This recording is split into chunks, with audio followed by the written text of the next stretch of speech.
ሰላም ቤተሰቦቼ እንዴት ናችሁ? ዛሬ እስቲ አንዳንድ እንደው ከቲክቶክ መንደር ያገኘሁትንም ነገር እንነጋገርበት ብዬ ነው። ሼር፣ ላይክ፣ ሰብስክራይብ በማድረግ እንድትተባበሩ ጠይቃችኋለሁ። ያው ሚዲያው እንዲያድግ ነው፣ ሌላ ነገር አይደለም። ብዙ ቦታ እንዲደርስ ነው። ይሄ ሀሳብ ደግሞ ብዙ ቦታ መድረስ ስላለበት አንድ ቲክቶክ ላይ ላፕቶፕ ሰዓትና ምናምን አምጥቼ 100,000 ብር ክፈይ ያሉኝ።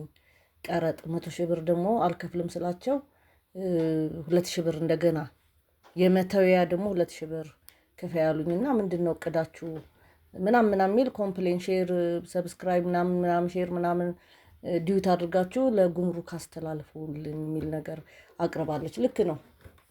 እያንዳንዱ ነገር ስንት እንደሚቀረጥ ምንም ጥያቄ የለውም። ኢንተርናሽናል ነው ጉምሩክ። ቢሆንም ግን እሱ አይደለም ትልቁ ነገር። አሁን የምንከፍልበት የምንቀርጥበት እሱ አይደለም። ግን እኛ እያንዳንዳችን በዚች ሀገር እንደዚህ መሆን ተጠያቂዎች አይደለንም ወይ የሚለው እንድናየው ፈልጋለሁ። ይሄ ማለት ምንድነው? እንግዲህ ታክስ ስንል ወይም ደግሞ ግብር ስንል በሁለት ነው የሚከፈለው፣ ዳይሬክት እና ኢንዳይሬክት ታክስ ተብሎ ይታወቃል ማለት ነው። ዳይሬክት ታክሱ ሰራተኛው ከስራው ከደሞዙ የሚከፍለውና ነጋዴው ደግሞ ካገኘው ትርፍ ላይ የሚከፍለው ነው። ኢንዳይሬክት ታክስ ደግሞ የሚባለው በተዘዋዋሪ የሚከፈለው ነው። እንግዲህ የዚች ሀገር ገቢ ግብር ነው ብለን የምንል ከሆነ ግብሩ እንዴት ነው የሚሰበሰበው ነው ትልቁ ነገር። እያንዳንዳችን ዛሬ እኛ የምንከፍለው ቀረጥ አትሊስት ደረሰኛለሁ። ለምንገዛቸው እቃዎች ደረሰኝ እንጠይቃለን ወይ? ከኪሳችን የሚወጣው ክፍያ አሁን ለምንድን ነው? አሁን ትልቁ ነገር ለምንድን ነው? ነጋዴ አይከፍልም እንላለን። ነጋዴውን ለማስከፈል ደግሞ ምን ያስፈልጋል? መረጃ ያስፈልጋል። መረጃው ደግሞ ከየት ነው የሚገኘው? እኔ እናንተ ከምንቆርጠው ደረሰኝ ነው ማለት ነው። ስለዚህ እኔ አሁን የማገኛትን ሰራተኛም ከሆንኩ ነጋዴም ልሁን፣ ነጋዴ ለራሱ ሲል ለማወራረድ ደረሰኝ ያለበት ቦታ ሊቆርጥ ይችላል፣ እንደ ኤክስፔንስ ስለሚያዝ። በተለይ ተጠቃሚ የምንባል ሰዎች በጣም የተጎዳን ደሞዝተኛ የራሳችንንም ስራ የምንሰራ ልንሆን እንችላለን። ከደሞዝ ግብር የተረፈውን ሲሰጡን እያንዳንዱ ከጠዋት እስከ ማታ እየገዛን ነው የምናወጣው ማለት ነው። እያንዳንዱ ላይ ደግሞ ደረሰኝ አንጠይቅም። የነጋዴውን መኮሳተር ፈርተን ወይም ደግሞ በቫት ያለ ቫት የሚባል ነገር አለ የሚቀንሱልን መስሎ 15% 15 ብር ከመቶ ብር ቢተውልን እነሱ 30% ፕሮፊት ታክስ ይደብቁበታል ወይም ደግሞ ትርፍ ግብራቸው። ስለዚህ አመቱ መጨረሻ ላይ ነጋዴው በጣም ትንሽ ይከፍላል። ስለዚህ ተጎጂዎቹ እነማን ናቸው?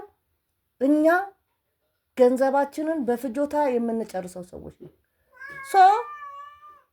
የሚመጣው ገንዘብ የሚሰበሰበው ታክስ በቁጥር ስናየው ብዙ ይመስላል እንጂ እንደ ሀገሪቷ ፍላጎት ግን በጣም ትንሽ ነው። ስለዚህ ያለው አማራጭ እያንዳንዱ አሁን ቀረጥ በዛብን እንደዚህ የምንለው እኮ የኑሮ ሁኔታችንና የምናገኘው ነገር ተመጣጣኝ ስላልሆነ፣ ይሄ ደግሞ በአንድም በሌላም ደረሰኝ ባለማስቆረጥ የመጣ ጣጣ ነው። እኔ እቃ ስገዛ ገንዘብ ከፍዬ ነው፣ በነፃ አይደለም ነጋዴ የሚሰጠኝ። ስለዚህ ደረሰኙን እወስዳለሁ። ደረሰኙን ጥዬ አልሄድም፣ ቀድጄ ነው ጥዬው የሚሄደው። ነገ ምን ይሆናል? ደረሰኙ እጣ ይኖርበታል፣ እንደ ሌላው ሀገር ሪፈንድ ይኖረዋል። ስለዚህ ሰው እጣ ውስጥ ብገባ ሪፈንድ ቢመለስልኝ ብሎ ይወስዳል። አሁን ግን እኛ ሀገር ላይ እንደዚህ ነገር የለም። ስለዚህ ምንድን ነው የሚሆነው? ነጋዴው ግብሩን እየደበቀ ነው። ለመደበቁ ደግሞ ተባባሪው እኛ ነን። የዋጋ ገበያው መረጋጋት አልቻለም። ለምሳሌ ሸማቾች ተከራካሪ ሸማቾች ጥበቃ ምናምን የሚባል አንድ ካምፓኒ አለ። ዋጋ ለጥፉ ይላቸዋል። ነጋዴ ዋጋ ይለጥፋል። እኛ ሄደን ግን በማንዋል ስለምንገዛ እጅ በእጅ ገንዘቡን ሰጠዋለሁ፣ እቃውን ይሰጠኛል። ስለዚህ ጠዋት 10 ብር ይሸጥልኝም ማታ 100 ብር ያደርገዋል። ስለዚህ አሁን እንደዚህ ማድረግ አይችልም። በመሰረቱ አንድ ዋጋ ከወጣ በፈለገው ሰዓት መቀያየር አይችልም። ምናልባት ሊቀይር የሚችለው አዲስ እቃ ሲያመጣ ዋጋው ስለሚጨምር ሊጨምር ይችላል። እና እነሱ እንኳን ሊቆጣጠሯቸው አልቻሉም። እዚህ ላይ ደግሞ ለእነሱ መልእክት የማቀርበው ለምሳሌ ዋጋ ዝርዝሩ በታች ከዚህ ዋጋ ዝርዝር ውጪ ቢሰራ በዚህ ስልክ ኮሜንት ስጡን ወይም ደግሞ ጠቁሙን የሚል ደግሞ ስልክ እነሱ ጋርም ችግር አለ፣ አልተለጠፈም ማለት ነው። ስለዚህ ጠዋት ላይ 3 ብር ሸጦልኝ ማታ ላይ 10 ብር ይላል። በቃ በየጊዜው የዋጋም ልዩነት የሚመጣው በዚህ ምክንያት ነው። እና ደረሰኝ ማስቆረጥ ብንችል ሶሉሽኑ ዘ ኦንሊ ሶሉሽን ዳይሬክት ታክስ እንዲቀንስልን ኢንዳይሬክት ታክሱን ወይም ደግሞ ቀጥታ ታክስ ለምሳሌ ሰራተኛ ደሞዝ ግብር በዛ ምናምን እንላለንና እሱ እንዲቀንስልን ከፈለግን እያንዳንዱን የምንቆርጠውን የምንገዛውን እያንዳንዱን እቃ በደረሰኝ እንግዛ። ደረሰኙንም ደግሞ ተመልሶ ለሌላ እንዳይጠቀሙበት ቀደነው ለጊዜው ማለት ነው። ወደፊት እንዳልኳችሁ በደረሰኝ እጣ ይኖራል፣ ሪፈንድ ይኖራል። ስለዚህ ብዙ ጥቅም አለው። ዛሬ ላይ ግን ለዚህ ሁሉ አሁን ቀረጥ በዛ የምንጮህ ሰዎች፣ ደሞዝ ግብር በዛ የምንጮህ ሰዎች አንድ ልናደርገው የሚገባና ኃላፊነታችን መወጣት ያለብን ደረሰኝን በምንገዛው እቃ ላይ ደረሰኝ በማስቆረጥ ቀጥታ ያልሆነው ታክስ እንዲሰበሰብ በዛ ደግሞ የሚታሰበው ነጋዴው ፕሮፊት ታክሱን ወይም ደግሞ ትርፍ ግብሩን ትክክለኛውን እንዲከፍል ያግዛል። ያኔ መንግስት የሚፈለግበትን ይወጣል ብዬ ነው የማስበውና አለበለዛ ያው ግድ ነው፣ ግብር ለሀገር ነው። ስለዚህ እንደዚሁ